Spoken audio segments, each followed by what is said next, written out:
Well, welcome. Tonight we're going to talk to somebody who hopefully you've interacted with, especially if you have children.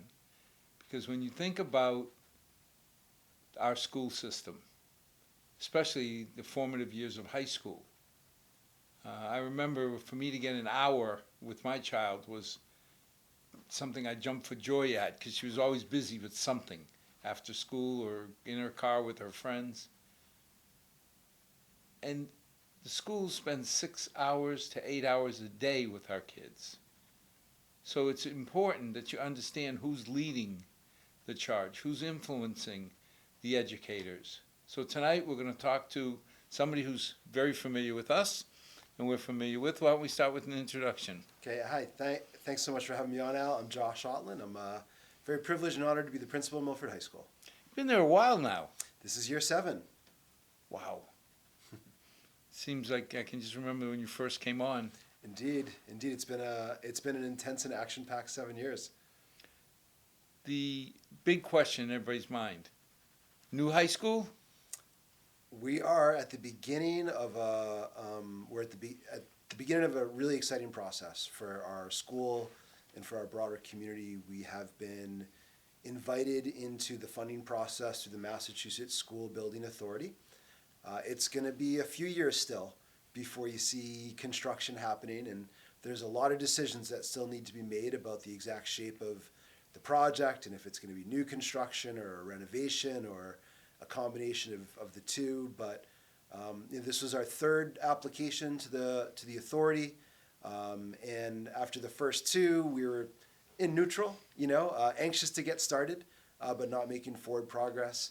And now we are making forward progress, and the process is underway. But still, it was surprising to me how soon Milford got approved to get back in the game. Because we just it's hard to believe Woodland was 8 years old. But it was just 8 years ago that we got $60 million school. And now, well, depending. You mentioned new versus renovation. You really think there's a choice? I don't think I'm really qualified to offer a very informed opinion at this stage. I think we need to, go through what's called the feasibility study. And in the feasibility study, we will have engineers and architects who can start to offer, I think, reliable estimates of the respective options and what the costs are. And I think at that stage, the stakeholders in our community can really debate and evaluate those different options. But for me to tell you that I can accurately and confidently tell you sort of I don't think what's anybody can happening say would not be confidently, responsible. but you mentioned the architects, the engineers, and hopefully a lot of educators have their input. But you sit there and say, Haverhill, their version of BVT just caused controversy because they wanted to build a new school, $440 million. That's right, yeah. I think Brockton broke $1 billion. Scary. Yeah. I mean, I think we want to do what's right for our students, and we need to be looking at that through the lens of multiple generations, because this building is going to support multiple generations of students. And we need to look at it through the lens of fiscal sustainability. We are very fortunate in Milford that for many generations, including folks like you who've been good stewards of public money, we've been able to provide wonderful services to people in the community at extremely competitive tax rates for the residential homeowner. And everyone rightfully wants to see that continue, right? And appropriately so. And so, we've got a lot to balance, right? And we want to build something that's going to be state of the art, give our students the experience they deserve. We want to have something that's going to last for many, many generations. And we want to do it in a way that is going to maintain the fiscal position of the community. Well, we've got to try and get at least 40 to 50 years. Absolutely. When you think about it, we have 5 major schools in Milford. The average life before you either reno it or build new is 40 to 50. So we have a school every 10 years. That's right. And we have to plan. I get laughed at a lot when they say, why are you putting money in stabilization? School coming. Yeah. They said, but you just said that. And I'll keep saying it for the rest of my life, because every 10 years. Yeah.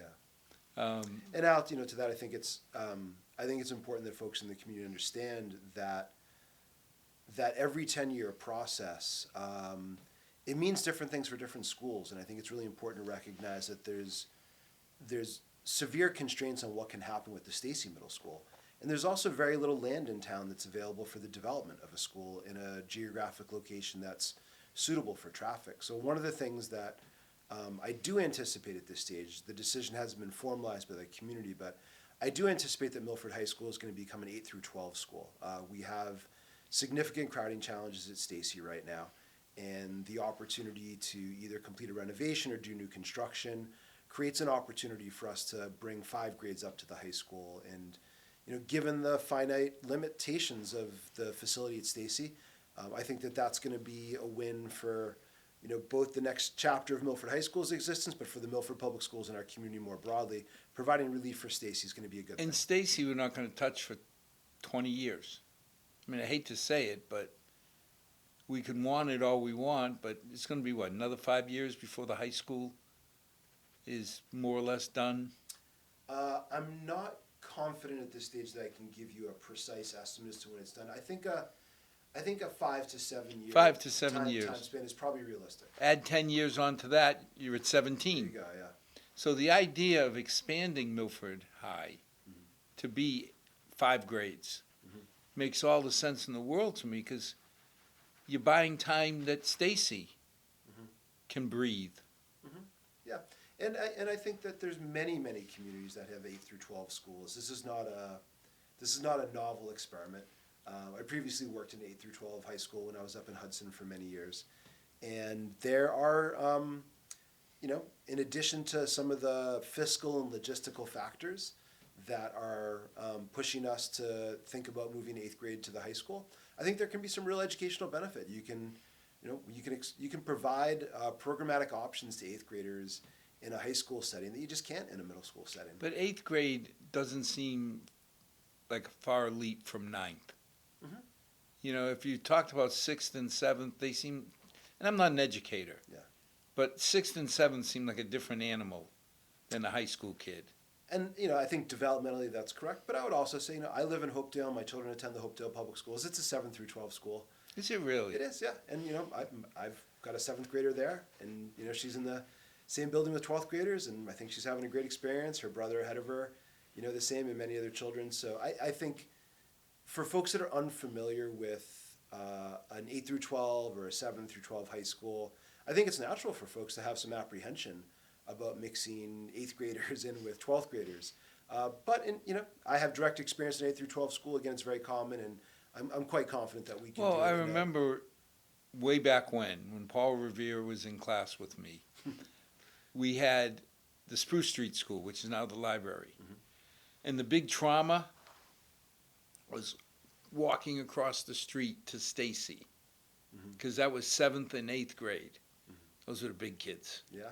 And we were coming across. And then you're 8th grader, and you're feeling comfortable in Stacy, and now you got to walk across, which was all of 20 yards to the schoolway to get to the high school. And that just seemed like the world was changing. But I hate to say it, but the kids seem to be more resilient than the parents. I think you're onto something there, sir. Because we're all, I'm sure that you have the anxiety of having a daughter growing up in the high school or with high school kids. She probably just goes along with it and adapts. That's her normal. Yep. That's her normal. The high school itself, I had the pleasure of being one in the class of 74, first class to graduate out of that building. I go there now. It seems like a bunker. The walls still seem like they're holding up. Is there any reason not to renovate the school that you can think of? Again, not being an engineer, and also I would also share that I've not been through the construction of a new school as an administrator. I experienced the construction of a new school as a teacher. I don't feel entirely confident in my ability to kind of evaluate the relative advantages and disadvantages of renovation versus new construction. I think one factor to consider with a renovation is that it may need to be done in a staged manner, where Yeah. construction takes place over a series of years, and that can result in a number of, I think, inconveniences. But I don't think they're more than inconveniences, right? Sometimes you gotta relocate folks on an annual basis for maybe 3 or 4 years over the duration of a project, and no one loves it. But it's not a genuine problem; it's an inconvenience. And you think about it, when we did Brookside, we basically built half of a new school.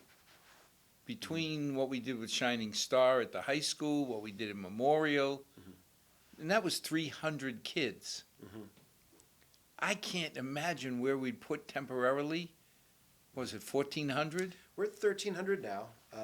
Well, I anticipate if it were to be a renovation that included new construction, that in that phased approach, you would probably start by building a new element of the facility. You would be able to move classrooms into that new part of the facility, and then you would temporarily close one zone of the building so that that could be renovated.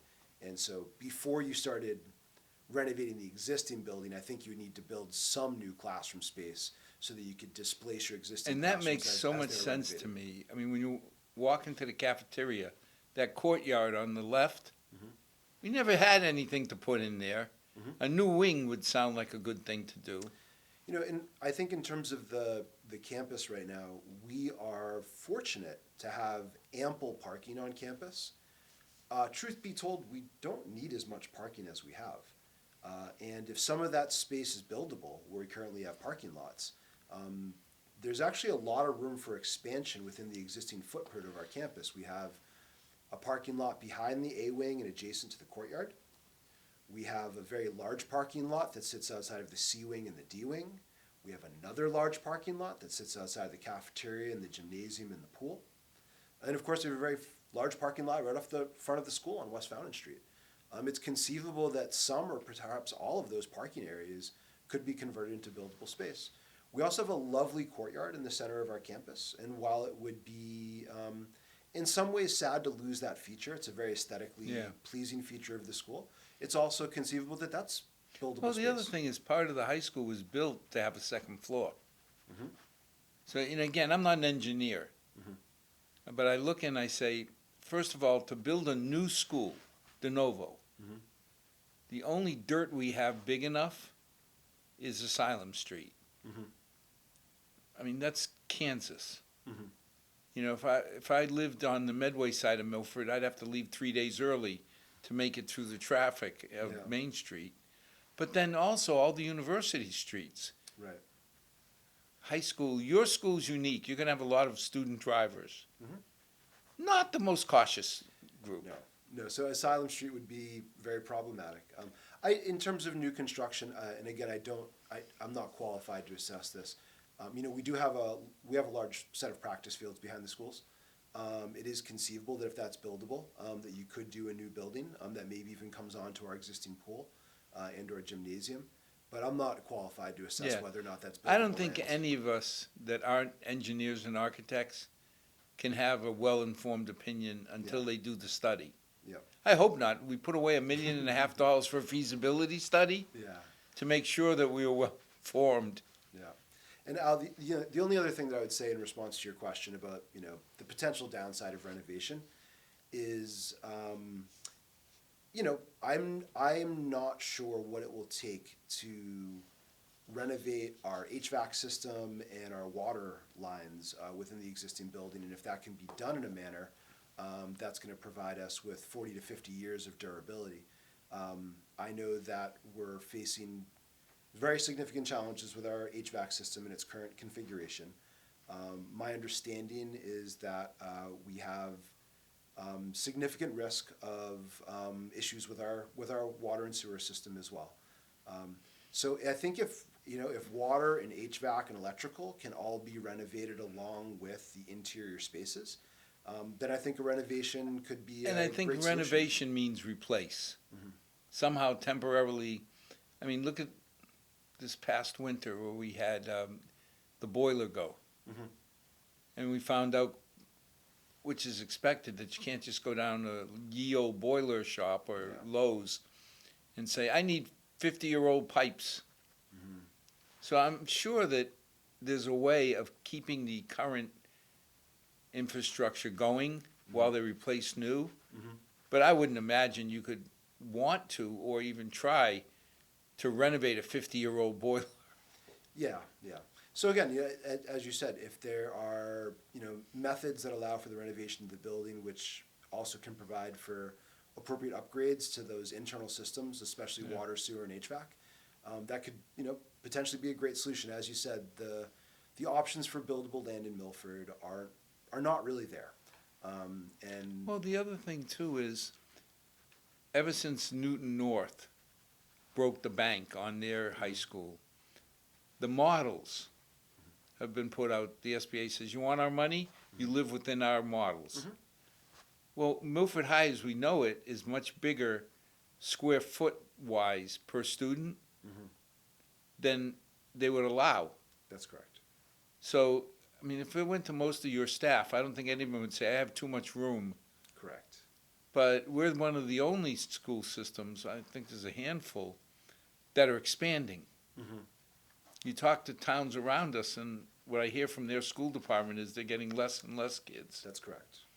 That's correct. But for 40 years, 40-some years, I used to taunt the high school principal and the superintendent saying, you're averaging one new child per year. Mhm.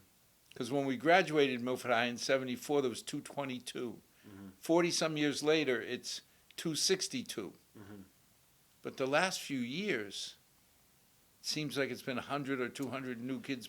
Yeah, so since I joined the school, our student population is up by 22%, and I haven't checked the data in probably 2 years. But 2 years ago, I did some analysis of enrollment growth and enrollment and demographic changes at high schools in Massachusetts. And 2 years ago, Milford High School was in the 98th percentile with respect to enrollment growth. So the enrollment growth that we've experienced at Milford High School is very, very unusual and quite extraordinary in the Commonwealth right now. And it hasn't stopped. We just, So actually, I am relieved to report that we really have stabilized in the past 12 months, and I'm greatly relieved to say that. It's been an enormous challenge for our team to try to constantly. but it's not adapt. going down. I mean, the growth plateaued, Correct. you know. In my understanding, and I think you can probably speak to this better than I can, but it is my understanding that we do anticipate significant growth in residential units in Milford in the coming years. And that's a factor that's going to need to be weighed in the building project as well. Well, I think the biggest change, Josh, is the paradigm. People always use Laurelwood and Hopedale as an example to say, here's a place with a ton of two-bedroom condos, Mhm. no kids. Mhm. The school bus shows up and 3 kids get on it. Mhm. Today, with the price of condos, I mean, I just saw an advertisement that beautiful, looked gorgeous, new facility in Milford, $4,000 a month. Mm. My God, my first mortgage was $250 a month. So all of a sudden, people are making do with 2-bedroom condos and putting, kids' bunk beds in there. And Mhm. so I look at it and I say, there's no relief in sight unless the paradigm shifts back. Yeah, I think, if it were up to me, I'd like to see us err on the side of safety and build a school for a larger enrollment than we currently serve. I think there's strong reason to believe that we will be serving a larger school population in the future than we do today. But will the SBA allow it? See, I've heard that they don't let you build for future Mhm. within a limit. I'm not far enough into the process yet to know enough to speak to that point. I am hopeful that they take into consideration existing building permits and buildable land that has not yet been developed, and longitudinal trends and the growth of the housing stock in the community by way of developing a forecast. It would be my hope that the process for determining the size of the school would take a holistic view of the community's, particularities. And again, Milford is, there are many things about Milford that are distinctive from most of the Commonwealth and that make us different from most of the Commonwealth. And while in most of the Commonwealth, building a school to serve the population that is in the schools today might make a lot of sense, I worry in Milford that may not be a sensible approach. Well, Woodland, it's so big, we'll never fill it. Less than 6 years later, Yeah, it's full. that's right. Yeah. The other thing is things like the pool. I remember back when the high school was being debated, everybody kept coming and saying, we don't need a pool. Why do we need a pool? We got 2 pools. That was the once in a generation opportunity.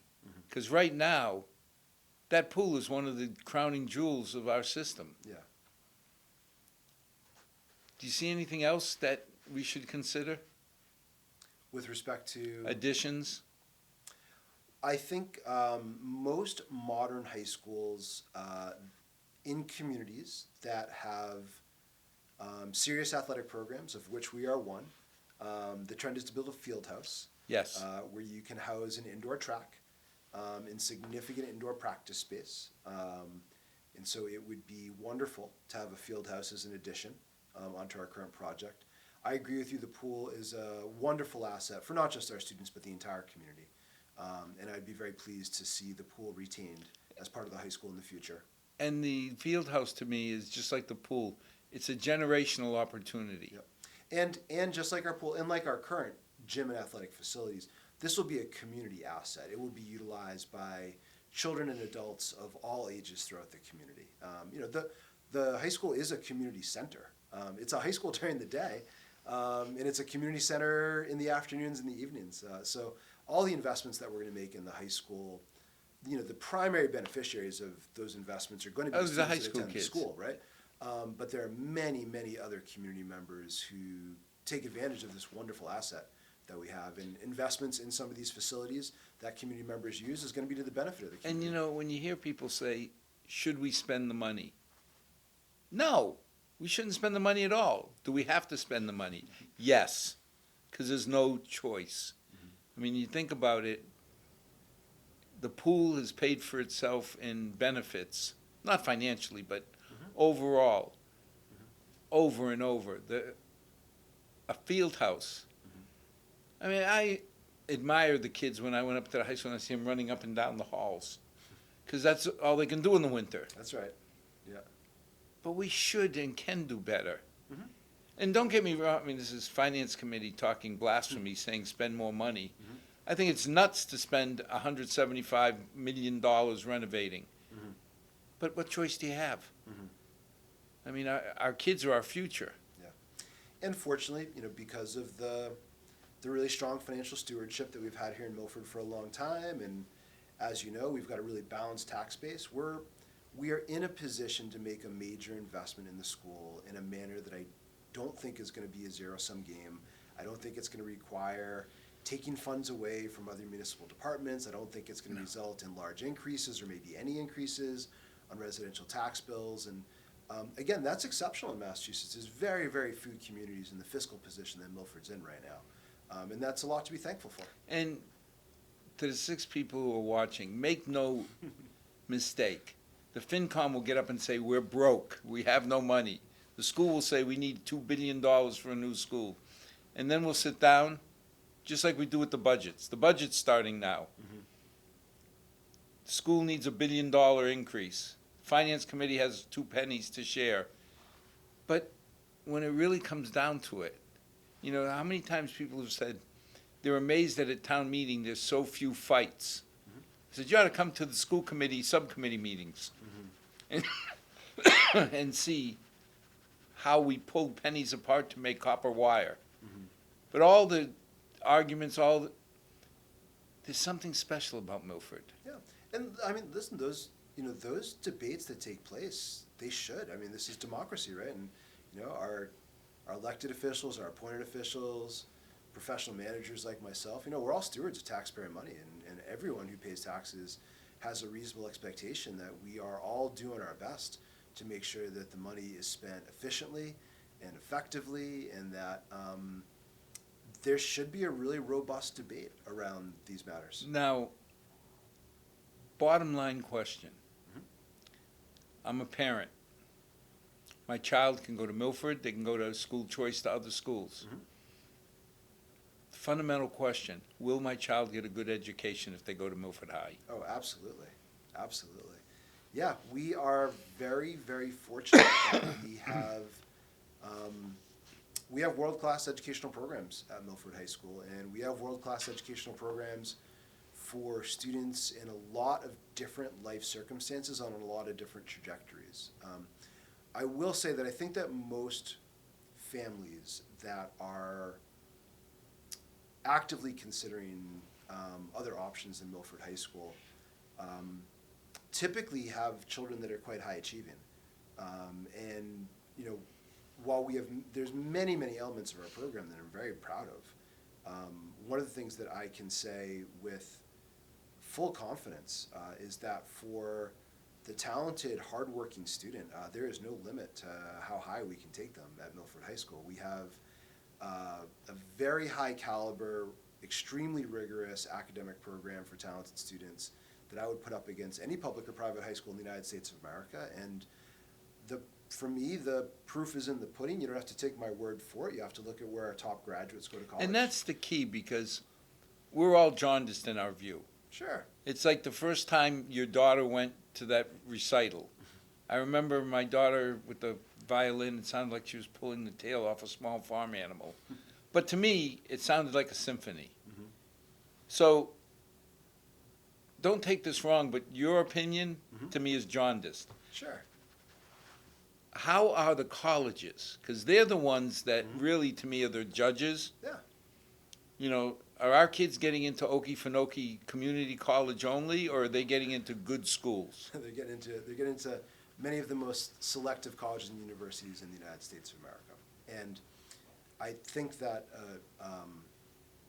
an important caveat to that is that you do not see as many Milford High School students going to the most quote-unquote prestigious colleges and universities in the country as compared to many communities east of Massachusetts. But is that financial? It's all financial. It's Okay. all financial. So, you know, the admissions game at selective colleges and universities, despite what many colleges would like to have us believe, this is not a purely competitive process where students are evaluated on their merits as prospective academicians and scholars. Colleges are businesses. They need to stay in the black. They have annual revenue targets that they need to hit. Many colleges have made extraordinary investments in their capital facilities in order to attract students. They need to bring in a lot of students that are going to pay the full sticker price or close to it. So when you see in very affluent communities high percentages of students that are going to very expensive, prestigious schools, I guess you could conclude that those students are getting a better education in high school and that they're better able to be academicians. I would take strong exception to that claim. And I would say that the high concentration of students in affluent communities that are going to highly prestigious schools is a reflection of the fact that there's a high concentration of families in those communities that are very wealthy and are paying full Full bore. freight at those schools. Because I hear, well, we're a needs-based program. Yeah, one of the big important needs is the college needs somebody to pay full bore so they can take Indeed. some of that money. Because let's not kid yourself. If it's $100 that you're charging, somebody's going to pay the $100, and they only need 80 of it. And the 20 goes to the kids who can only afford $40 or $50. Yeah, it's pretty simple finance, right? So back to the question of educational quality, right? We have top scholars in Milford High School going on to the most selective colleges and universities in the country year in, year out. And I can unequivocally say that for a talented, hardworking student in Milford High School, you're going to have a world-class experience. And I don't use that term world-class lightly. You know, we're in eastern Massachusetts. We are renowned for having some of the most well-regarded private and public high schools in the country. And I genuinely believe that the education that students can access at Milford High School is every bit as good as what they would get at, to mention a school you called earlier, Newton North, Brookline High School, Weston, Wellesley, Holliston, you have it. We have the ability to support talented young scholars in reaching high.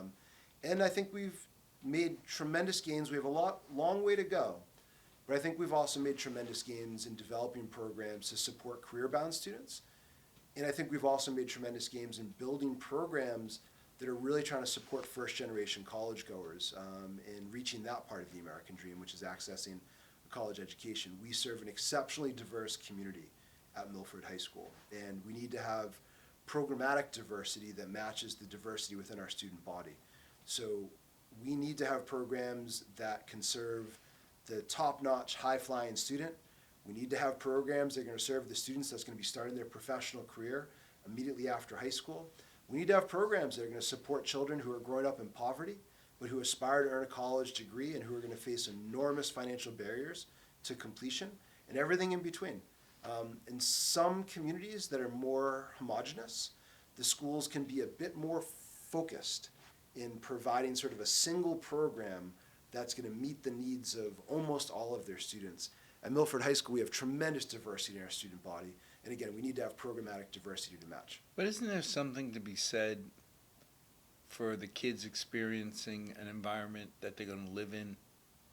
I mean, a total homogeneous environment. Yeah. That doesn't exist. No, and that's the best, well, maybe not the best. I think one of the things about Milford that is very unique, our high caliber academic program, truth be told, is not unique. There are many, many high schools in Eastern Massachusetts that have an academic program that it offers the same amount of rigor and breadth and depth as we do. What they don't do is they don't offer it in a uniquely diverse school setting. And there are tremendous benefits to young people of being educated in a diverse school setting. And in most communities in Massachusetts, that's just not on the menu. It's not an option. At Milford High School, it's not either or. You get both. It's both, right? You can get access to a world-class educational program, and you can do it in one of the most diverse high school settings in the Commonwealth. And I think that's the best of both worlds, and I'm so thankful that our kids have that opportunity. And to me, I've said it before, but as a resident of Milford, I give you money, I pay your staff to educate my children, not to raise them. And unfortunately, sometimes I think we have to go a little further because we have specific needs. But at the end of the day, you did what I paid for. Both my daughters, of course, my youngest only applied to one school. She had in her mind she was going to Holy Cross, and that was it. But my oldest applied to 7 or 8 schools and got in all of them. To me, I checked the box and said, you did good. Yeah. You prepared my daughter in a way that she got accepted at all the schools she wanted. And prepared her, because the next question is, well, how do they do when they get there? And, I can sit there and say, except for one semester, she did well. That one semester, she got a 3.95. She got that B+ that one semester, and it screwed up her perfect cum. But that's a reflection a bit on her. But in my mind, it's also a strong indication of the educational staff and what they did to prepare her. And there's a lot of families in our community who've got the same story, right? My family's one of them, right? My brother and I are both graduates of Milford High School. I'm married to a Milford High School graduate. I got a lot of Milford High School graduates in my family and a lot of friends that are Milford High School graduates, people that are, not only very successful, but who are civically engaged and care about our community and they're committed to our community. So Milford High School has served the young people in this community well for a long, long time. And we're going to continue to do so for a long, long time. If a parent was to ask you, how do I get the most out of Milford High for my child, what would you say? Well, number one is I would strongly encourage them to get their children involved in the extracurricular life of the school. I wish we had a better term than extracurricular, right? Extra connotes that this is something. But In you're addition talking to, about non-academic part. I'm talking about what happens after 2:30. Right. What happens after the students are dismissed at 2:30. So when you look at our students who thrive at Milford High School, who thrive academically at Milford High School, almost every single student who thrives academically at Milford High School is deeply involved in activities at school outside of our academic program. They're almost always involved in our athletic and our arts programs. They're almost always involved in clubs and student government. And that goes for any high school. That's not just a Milford thing. This is an adolescent thing. Young adults, and I would say like older adults, we are at our best when we feel like we belong and when we feel like we are part of a community. And when students participate in the life of the school after dismissal at 2:30, this goes a long way towards helping them feel like they belong and feel like they're part of the community. It's also a lot of fun. And when school is a place where not only you work hard, but you play hard, it's not only a place where you experience a lot of challenge and sometimes where you have to do things that you don't find pleasurable. It's also a place where you do things that you do find pleasurable, right? And where you do have a lot of fun. So we want kids having fun at school. We want kids doing things that are pleasurable at school. We want students feeling like they belong. We want them feeling connected to their peers. When that's happening, success comes easy to students. So I strongly, strongly encourage families to work with their students to get them involved, not just in our academic program that takes place from 7:50 a.m. to 2:30 p.m., but that they're involved in other aspects of the life of the school. And one of the other reasons why those activities are so important for young people is if you were to ask most students at school to identify the adults in the school that they feel the strongest sense of connection to, the adults that have been the most influential and important in their life, the folks that they consider mentors, right? That is most often coaches and advisors, right?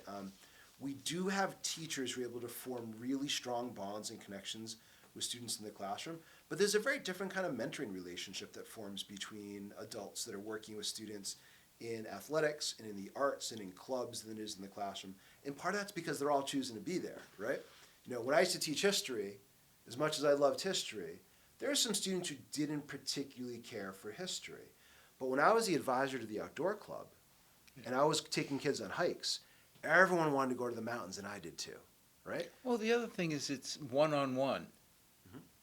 When you're lecturing to 20-some children, it's not the same as when you're sitting down or you're hiking through the woods, mm-hmm. and you get to just talk and develop a different level of relationship. Yeah, absolutely. And a lot of these activities, there's opportunities for a lot less structured engagement than what we find in the classroom. And I think it's in those moments of less structured engagement that you can really form a human connection, right? And it's the human connections that it makes our life good. It makes us healthy. And when students are healthy and when they're well adjusted, now we've got a foundation for which they can be academically successful. And again, I'd say that when students are healthy and when they are connected, academic success comes pretty easy. So that would be my number one recommendation. And then the number two recommendation is it's so important in school that students are experiencing an intellectual challenge. If students aren't being challenged in school, we're wasting their time, right? And we have academic programming that's offered at different levels of rigor. And again, we feel that that's appropriate given that we serve an extraordinarily diverse school. We can't take a one-size-fits-all approach to academics. But it's really important that wherever a student is at in their development as a student, that they're taking the most challenging courses that they can handle, right? We don't want to see students driving themselves into the ground and sort of working themselves to the bone. But we do want to see students working hard. We want to see them sweat. It's good for them. It's good for their development. Well, I remember my daughter put it in perspective for me, where she said, "Dad, my role, my job, is to push kids to the level that they can meet. Mm-hmm. So if I've helped a child hit an academic standard, mm-hmm. hit a personal standard, that's the highest they can be, mm-hmm. I've done nothing more than my job. Mhm. Now, I always try and push a little bit more. That's right. That's Just right. you. But she deals a lot with special needs kids. Mhm. She says, so I have a particular challenge that I have to make sure I recognize what level they can achieve. Mhm. And not everybody's going to be the same. Mhm. But I'd say on a different scale, it's the same for every class. Absolutely, absolutely. So yeah, it, I don't want to oversimplify, but get involved in the life of the school after 2:30. Make sure your student is being challenged in school intellectually. I think if those two things are in place, the odds of success are really, really high. Well, I remember when we first, oh God, this was Brookside, when it was first the old Brookside. Jose Vieira was principal. And we were trying to decide where we were going to send my daughter. And like every parent, you're scared to death that they're taking my baby. And I asked him, will we get a good education? And he said, absolutely. But one thing. I said, what? He says, get involved. Don't just hand off your child and say, here, you deal with it. Mhm. Now, people work. There's a limit of what they can do. Sure. I mean, my youngest once told me that she was traumatized because she can still remember the field trip I missed. And I said, well, your whole elementary school, I missed one field trip. Yeah. And you're remembering that? Yeah. But it just, if you can get involved to any level. Mhm. For me, it was my father. My father didn't speak any English. He came from Portugal. He had 4 years of school. When we had assemblies or events at the school, somebody would tell him, you need to go and support your son. So he put on his jacket, he put on his little hat, he went, sat in the audience, oblivious to everything. Mhm. What he didn't understand was what it meant for me to look out Mhm. and to see my mom and dad. Yeah. I can't explain, even though I knew he didn't understand anything that was going on, because it was in English. It helped me with a perspective that I owe my family to do well.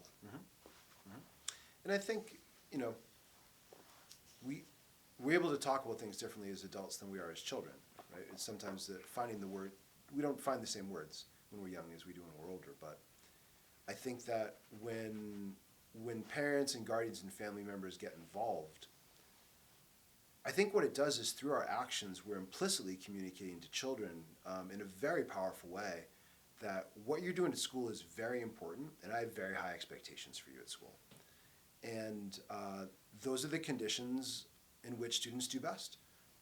When students are surrounded by that messaging from a young age all the way through, that what's going on at school right now is very, very important, and I have very high expectations that you are consistently going to be applying an excellent effort to what you're doing at school. The stage is set for success. Now, a difficult subject. You've talked about our kids are getting into Ivy League schools. Our kids are getting in, more importantly, to the schools they want to. Absolutely. The special needs program in Milford is considered the best in the area. Indeed. What do you do for people like my father? I mean, when I was in school, it was Paul Raftery was in your chair. If you were going to college, you went to Milford High. If you wanted to be a tradesman, you went to BVT. BVT now, somebody like my father, put him in an organic chemistry class, he would not do well. Academics was not his strong suit. Give the man a tool. He was an artist. He could do things with his hands that amazed me. What do we do for the kid who's an average student, so they're not going to get picked by BVT? Sure. Where does he go?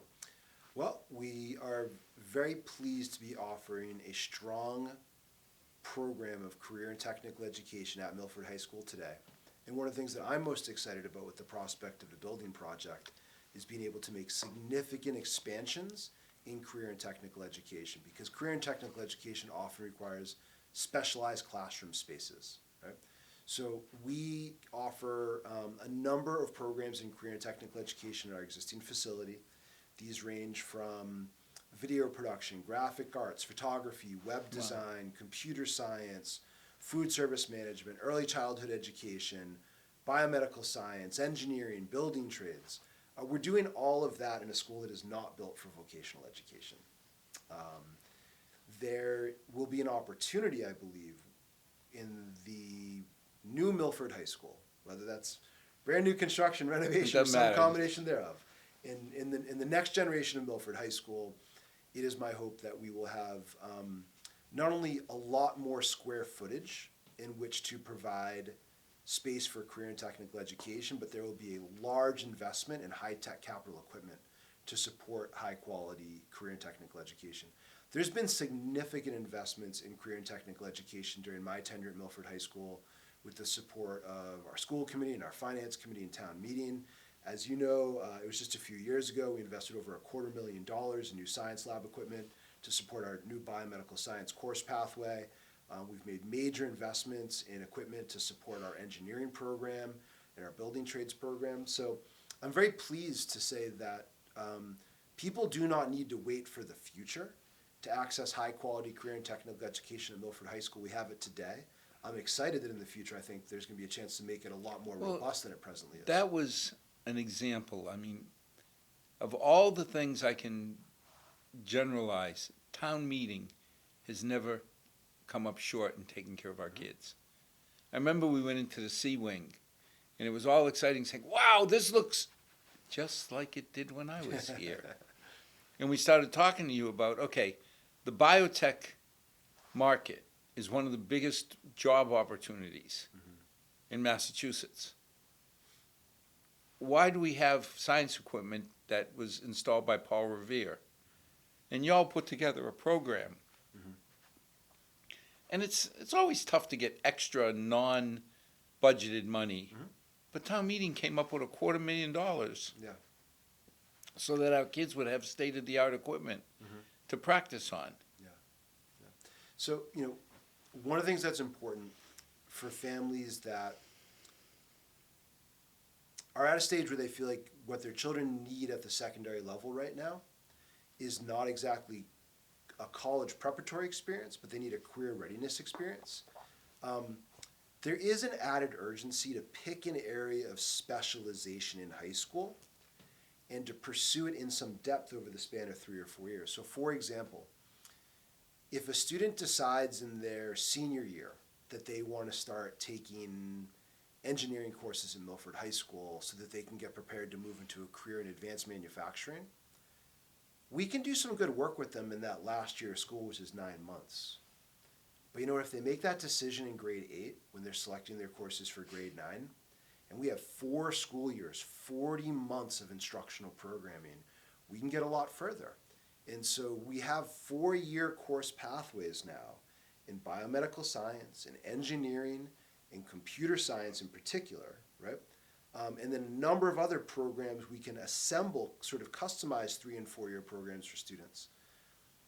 If you sense that your child is going to be needing a career readiness experience at high school, it's an enormous decision for a young person to make at such an early age. But if a student can pick an area, and if they can stay with it for 4 years, we can offer them a very in-depth specialized education at Milford High School. One of the things we can do as well for the career-bound student, and that we want to do for more and more students going forward, is in their senior year, we want to get them out of our classrooms and we want to get them into the field for what's called work-based learning, where students are receiving academic credit for either paid employment or unpaid internships. So it's an internship. Absolutely, absolutely. And while we have a lot to offer in our classrooms, I think most of us adults can recognize that there is no learning that compares with learning on the job. And I've been sitting on a scholarship selection committee for the board of the Worcester Club of Holy Cross. And I remember when I looked at the applications, I looked and said, oh, we can rule out this boy and this girl. And they said, why? I said, they're bums. I said, what? I said, look, he got a B in freshman year. And this girl got a B and a B plus. They're obviously deadbeats. And everybody looked at me and said, are you serious? I said, of course not. They're straight A's everywhere else except for gym. It wasn't the grades, because I couldn't legitimately say that the 4.5 or 4.3 cum they had in Milford was worth anything more or less than the 4.4 cum in Hopedale. No. But what I looked for is what else did they do? Mhm. And as we mentor these high school kids, you try and express to them, it's kind of like what you said, get involved early in programs. Because too many kids wake up the end of junior year and, oh my God, I have no activities. Let me cram them all in to senior year. And that, you see right through that. Whereas you look at somebody who's been involved in Best Buddies, Special Olympics for 4 years. There you can see a commitment. Mhm. There you see something special of them giving back to the community. So, you know, there's so much more that they can do that helps themselves too. Yeah, yeah. And, you know, Al, one of the other, you know, benefits that I would add to what you just mentioned for students of being engaged in different parts of our programming right from the start and seeing it through is coming back to what I said earlier in terms of developing that sense of community, that sense of belonging. I was talking to some parents the other night about our music program. And the same holds true in many aspects of our athletic program as well. When students come into our music program in grade 9, they go to music Monday, Tuesday, Thursday, and Friday morning, first thing each day for an hour. And they're in there with students in grades 10, 11, and 12. And those 11th graders and 12th graders, they take them right under their wing and they make them feel like they're part of the family and they're part of the team. And with every generation of students that goes up, they do it when they become the older students. And when students get connected early on, they become part of the school community and they know this is their One school. of my favorite events was at the high school, and I can't remember what they called it, but they had 4 or 5 grades of kids all performing. This is our vertical concerts. Yeah. And it brought back memories of and how wonderful it sounded because it was my daughter. Yep. But then the seniors, they were good. They weren't good because they were our kids. They were good. Good. Yeah. And it was wonderful to see the progression. And I have to admit, when they first had my daughters in the program and I heard what they will be like, it gave me hope that I didn't have to suffer, you know, through the initial stages. Yeah, absolutely. And that happens in all these different parts of our programming, right? Is when students get involved early, they become part of this multi-generational experience where they get connected with the older students in the school and they know that, you know, this is my school. This is where I belong. You know, this is my community. One ugly question I have to ask because it's a concern. It's probably your concern in Hopedale. It was ours in Milford. Is my kid safe in your school? I think your student is as safe in Milford High School as they are in any school in the United States of America. No school in the United States of America is immune from some of the severe ills that we have in our society. And I'm not referring to the animal that comes in with a AK-47 or so. Mhm. I think most parents more worry about the bullying, the kid-on-kid violence that you hear about. Many years ago, we'd read in the paper that there were fights amongst the kids in the hallway. I think that was before Anthony Bavosi and that crowd of, I don't know what they call school officers? School resource officers. School yeah. resource officers Yeah. came in, because I haven't heard much after that. Yeah, I mean, we have a very orderly school. Listen, we have 1,300 teenagers. There's some bad choices that get made once in a while. You put 1,300 teenagers in the same place, and you know, you get some bad choices. That's part of working in a high school. But yeah, our high schools are I believe our high school is very orderly, very well disciplined. We face some challenges that we're working on. Well, nobody expects you to have Stepford kids, Yeah, you know, that them just march in perfect order, but yeah. But I think as far as safety and security is concerned, I don't think folks have anything to be concerned about. I think we have a very safe school. I remember when they talked about the SWAT team. That was a huge investment for us, $600,000 to put higher level safety officers. Because when I see the effect that people like Anthony have on the kids, that to me is worth everything in the world. Yeah, yeah. And you know, I can say to you and everyone else in Milford that the police department, and I've worked with a few different police administrations in my 7 years as the principal of Milford High School. The prioritization that the police department gives to our schools is, I mean, we couldn't ask for anything more, right? Anytime we need assistance of any kind, the response is immediate. There are no questions asked. There are more than enough resources brought to bear. So our officers and the management team at Milford Police has put top priority on the way that they serve our schools, and we're so grateful for that. We have I think a excellent partnership with our colleagues in the police department and the fire department as well, and it really can't be any other way. And we right? can't forget the fire department, because when we needed a picture of the class for the yearbook, I'm trying to figure out how am I going to get a picture with 200 some kids. First question was climb on the roof, and there was objections due to safety. And then somebody said, well, why don't you call the fire department, have them bring up the ladder. And at first I said, you got to be kidding me. You're not going to roll up. They did. They rolled the whole crew so that if there was a fire, they could just leave from there. But they brought the ladder truck. I got to climb the ladder, which was, but it was just the idea that here's another department in Milford saying, oh, we can help our kids, we'll be there with a ladder. Yep. We can help our kids, we'll be there with the police.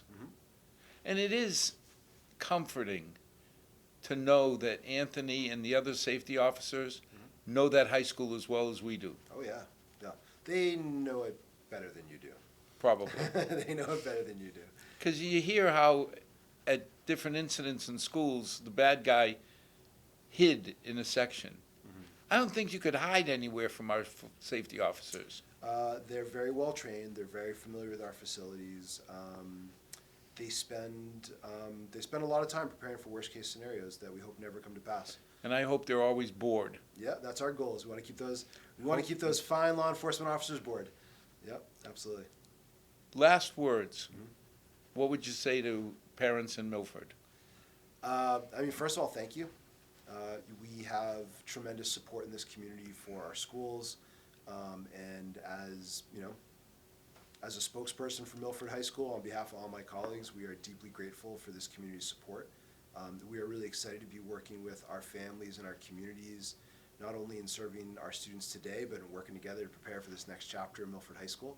This is a really exciting time for our school community. We're eager to engage with all of our different stakeholders and constituents.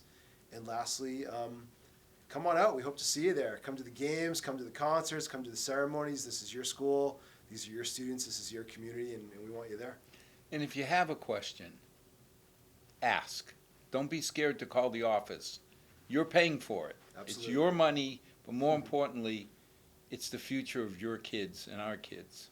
I always joke and say, I have 4,400 kids I worry about in the Milford school system. Every one of them is special.